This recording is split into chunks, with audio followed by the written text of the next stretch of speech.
BRICS के मंच पर जब भारत की आवाज गूंजी तो दुनिया सुनते रह गई। रियो डी जेनेरियो की धरती पर पीएम मोदी ने जो 4 सुझाव रखे वो न सिर्फ इतिहास में दर्ज हो गए बल्कि ग्लोबल ताकतों को चेतावनी बनकर टकरा गए। जब अमेरिका और यूरोप अपने एजेंडे दुनिया पर थोप रहे हैं तब भारत ने कहा अब ग्लोबल साउथ बोलेगा और बोलेगा जोर से। पीएम मोदी ने यहां अमेरिका और यूरोप के साथ ही पूरी दुनिया को 4 सुझाव दिए जिसे सुनकर पूरी दुनिया हैरान है। इसकी जानकारी खुद पीएम मोदी ने अपने एक्स हैंडल पर दी। उन्होंने लिखा, ब्रिक्स शिखर सम्मेलन के पूर्ण सत्र में बहुपक्षवाद को सशक्त बनाना, आर्थिक वित्तीय मामलों और कृत्रिम बुद्धिमत्ता यानी कि एआई विषय पर अपने विचार रखे। मैंने इस बात पर जोर दिया कि एक बहुध्रुवीय विश्व में ब्रिक्स मंच को और अधिक प्रभावी कैसे बनाया जा सकता है। साथ ही कुछ महत्वपूर्ण सुझाव भी दिए जिन्हें नीचे विस्तार से समझाया गया है। सुझाव 1, पहले खुद को सुधारो। जब हम पुनर्गठित वैश्विक बहुपक्षवाद की बात करते हैं तो हमें सबसे पहले अपने ही सिस्टम को सशक्त और पारदर्शी बनाना होगा जिससे हमारी विश्वसनीयता मजबूत हो। ब्रिक्स देशों के बीच आर्थिक सहयोग लगातार आगे बढ़ रहा है। ब्रिक्स के न्यू डेवलपमेंट बैंक से जब भी कोई परियोजना स्वीकृत की जाए उसमें 3 बातों पर विशेष ध्यान दिया जाए। मांग आधारित निर्णय, दीर्घकालिक वित्तीय स्थिरता, बैंक की क्रेडिट रेटिंग की मजबूती।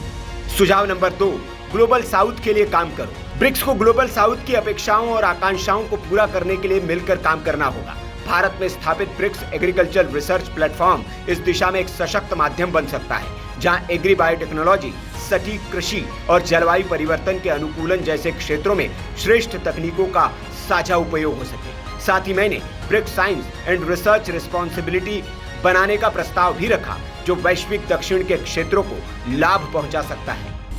सुझाव 3, क्रिटिकल मिनरल्स को न बनाओ हथियार। महत्वपूर्ण खनिजों और तकनीकी क्षेत्रों में सहयोग के साथ साथ हमें इनकी आपूर्ति श्रृंखलाओं को सुरक्षित और लचीला बनाना होगा।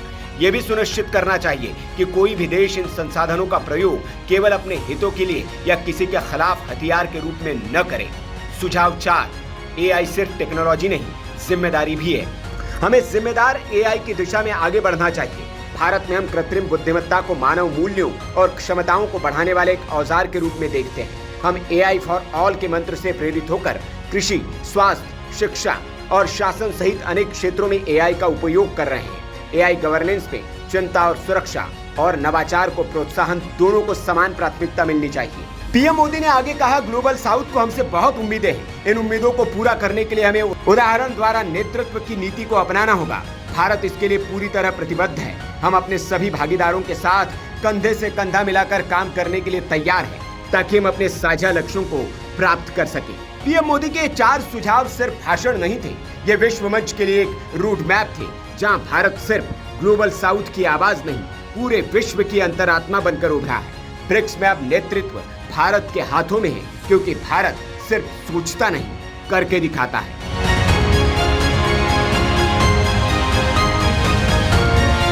Bureau report, VK news. VK news, राष्ट्र के नाम।